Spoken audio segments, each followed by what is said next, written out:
নমস্কার, নিউজ নাওয়ের পর্দায় আপনাদের সকলকে স্বাগত। আমি সুমি রয়েছে আপনাদের সাথে। চলে যাব বিস্তারিত খবরে। দলের সুপ্রিমোর সম্মান নিয়ে যখন সাংবিধানিক প্রতিষ্ঠানগুলোতে তালা দিচ্ছে তিপ্রামথা, তখন মহারাজা সম্বোধন না করলেও তাতে আপত্তি নেই বলে স্পষ্টীকরণ দিলেন তিপ্রামথা সুপ্রিমো। এদিকে এডিসির মূল ইস্যুগুলো নিয়ে শাসক মথার ভূমিকা নিয়ে প্রশ্ন তুলছে বিরোধী রাজনৈতিক দলগুলি। এডিসির শাসক পক্ষ তিপ্রামথা যখন তাদের দলের সুপ্রিমোর সম্মান নিয়ে খুবই চিন্তিত, তথাকথিত আন্দোলনের নামে জেলা শাসকের দপ্তর সহ বিভিন্ন সরকারি দপ্তরে তালা দিয়ে উপযুক্ত প্রতিকার না পেলে ভবিষ্যতে সমস্ত কাজ অচল করে দেওয়ার সিদ্ধান্ত নিয়ে আবারও পাহাড়কে তপ্ত করতে চাইছে, তখনই এডিসির কাজ নিয়ে প্রশ্ন তুলেছেন রাজ্যের বিরোধী রাজনৈতিক দলগুলি। প্রদ্যুৎ কিশোর দেববর্মনকে মহারাজা বলে সম্বোধন না করার কারণে সাংবাদিকদের সঙ্গেও অভব্য আচরণ করে মথার একাংশ কর্মী সমর্থকরা। বেগতিক দেখে এই বিষয়টিতে বিবৃতি দিয়ে নিজের অবস্থান স্পষ্ট করেছেন প্রদ্যুৎ কিশোর দেববর্মন। মহারাজা বলে সম্বোধন না করলেও তাতে আপত্তি নেই বলে বিবৃতি দিয়ে জানিয়েছেন প্রদ্যুৎ কিশোর দেববর্মন। मैं राजा का बेटा हूं, आप राजा नहीं मानते हैं, प्रद्योत बाबू बोलते हैं, नो प्रॉब्लम, मुझे कोई आपत्ति नहीं है। मेरे दोस्त भी मुझे प्रद्योत प्रैट्स कुछ भी करके बात करते हैं, मैं तो दिल में रहता हूं, मुझे कोई आपत्ति नहीं है। ত্রিপুরা উপজাতি এলাকা স্বশাসিত জেলা পরিষদের নির্বাচন হয়েছিল 2021 সালের এপ্রিল মাসে। সেই হিসেবে 2026 নতুন জেলা পরিষদ গঠন করতে হবে। এর আগে অনেক কাজ বকেয়া রয়েছে, যা জনগণের সামনে প্রতিশ্রুতি দিয়েছিল তিপ্রামথা বলে মনে করছেন রাজনৈতিক বিশ্লেষকরা। বর্তমান সরকারের শরিক হিসেবে তিপ্রামথা শাসক গোষ্ঠীর অন্তর্ভুক্ত, সুতরাং সরকারের ব্যর্থতার সাফল্য সবকিছুই তাদের উপর বর্তায়। সেই হিসেবে সরকার এবং এডিসি দুটি সাংবিধানিক ব্যবস্থা পরিচালনার ক্ষেত্রে ভূমিকা রয়েছে মথার। এডিসি নির্বাচনের আগে বিজেপির তরফে যে সমস্ত প্রতিশ্রুতি দেওয়া হয়েছিল সেগুলো রূপায়ণ নিয়েও এখন শুরু হয়েছে জনচর্চা। বিজেপি তিপ্রামথার প্রতিশ্রুতি ছিল এডিসি কে স্টেট কাউন্সিলে পরিণত করা হবে, বর্তমান সদস্য সংখ্যা 28 থেকে বাড়িয়ে 50 আসনে উন্নীত করা হবে, কেন্দ্রীয় সরকারের সহযোগিতায় আর্থিক এবং প্রশাসনিক ক্ষমতা বৃদ্ধি করা হবে। তবে এই প্রতিশ্রুতিগুলোর পূরণ করা হয়নি একটিও। শুধু তাই নয়, গ্রেটার তিপ্রাল্যান্ডের ইস্যুটি নিয়ে কেন্দ্রীয় সরকারের কাছ থেকে কতদূর সহায়তা পেয়েছেন বা এই দাবি পূরণের লক্ষ্যে এ পর্যন্ত কি কি কাজ হয়েছে সেই বিষয়টিও জনগণের সামনে খোলাসা করতে পারেননি প্রদ্যুৎ কিশোর দেববর্মন। দিল্লিতে দ্বিপাক্ষিক বৈঠক শেষে গ্রেটার তিপ্রাল্যান্ড ইস্যুটিকে নিয়ে আলোচনার জন্য কেন্দ্রীয় সরকার মধ্যস্থতাকারী এবং ইন্টারলোকিউটর নিযুক্ত করেছে বলে জানিয়েছিলেন খোদ প্রদ্যুৎ কিশোর দেববর্মন।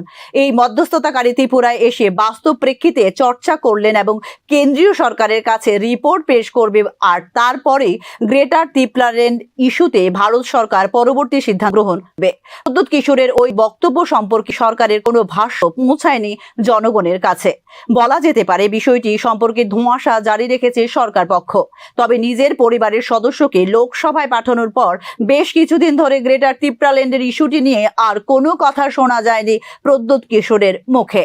মাঝে মাঝে বিভিন্ন ইস্যু তৈরি করে ছোট্ট পরিস্থিতি তৈরি করার চেষ্টা হলেও যে মূল এজেন্ডা নিয়ে জনজাতিদের সমর্থনের প্রেক্ষিতে এডিসির ক্ষমতা দখল করেছিল তিপ্রামথা, সেই বিষয়টি এখন হয়ে গেছে এক কথায় অপ্রয়োজনীয়। এডিসি পরিচালনার দক্ষতা নিয়ে যথেষ্ট প্রশ্ন ধরেছে জনজাতিদের মধ্যে। গ্রামের রেগা প্রকল্প সহ অন্যান্য কেন্দ্রীয় প্রকল্প রূপায়ণের ক্ষেত্রেও এডিসি প্রশাসন এবং রাজ্য সরকারের কোনো আগ্রহ নেই। ভিলেজ কমিটি ভোট না হওয়ার ফলে বিভিন্ন কেন্দ্রীয় প্রকল্প রূপায়ণের কাজও আটকে রয়েছে মাঝপথে। প্রশাসনিক ব্যবস্থার মাধ্যমে জোড়া তাপ্পি দিয়ে কাজ সারলেও প্রকল্পগুলো রূপায়ণের ব্যর্থতার ফলে এর থেকে তেমন কিছু সুবিধা পাচ্ছেন না সাধারণ মানুষ।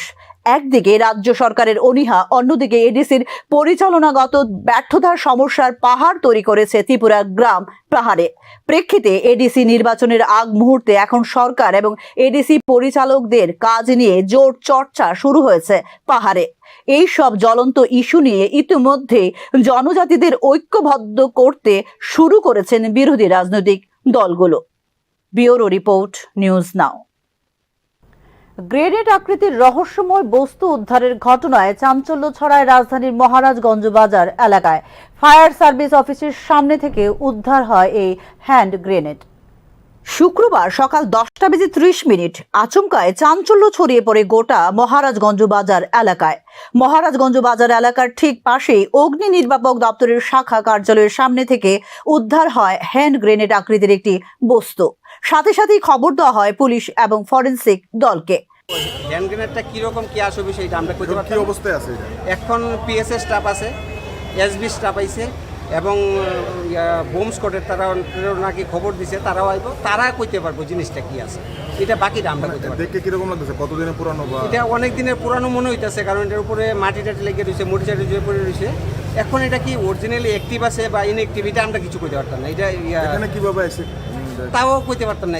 জাস্ট আমি যখন ডিউটিতে আইলাম তারপর দেখলাম যে এই জিনিসটা দেখে সেটা আমার কাছে অন্যরকম মনে হয়েছে, তার সঙ্গে সঙ্গে আমি খবর দিচ্ছি।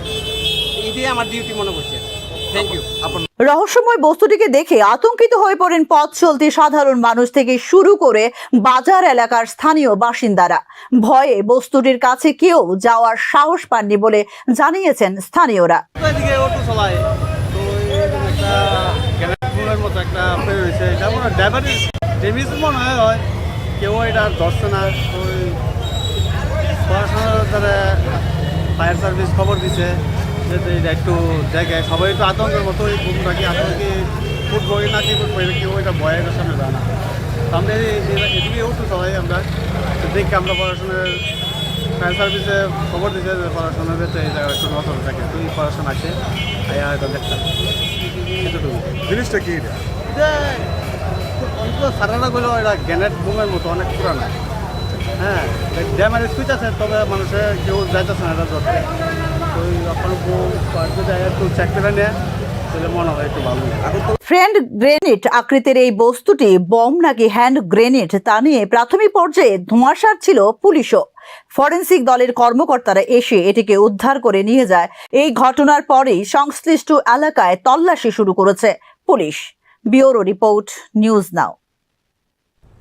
আইজিএম হাসপাতালে লিফট বিভ্রাটে প্রায় 1.5 ঘন্টা লিফটের মধ্যে আটকে পড়েন রোগী এবং রোগীর পরিজনেরা। উপরে আটকে যায় দুটো লিফট। হাসপাতালের 6 তলা থেকে নামার সময় এই ঘটনায় লিফটে আটকে পড়েন রোগী এবং তার পরিজনেরা। অভিযোগ, লিফটে তখন ছিলেন না কোনো অপারেটর। পরবর্তী সময় লিফটের কাজ ভেঙে উদ্ধার করা হয় আটকে পড়া রোগী এবং তার পরিজনদের। রাজ্যের অন্যতম প্রধান রেফারেল আইজিএম হাসপাতালের এই ঘটনায় স্বাভাবিকভাবেই পরিষেবা নিয়ে উঠছে প্রশ্ন।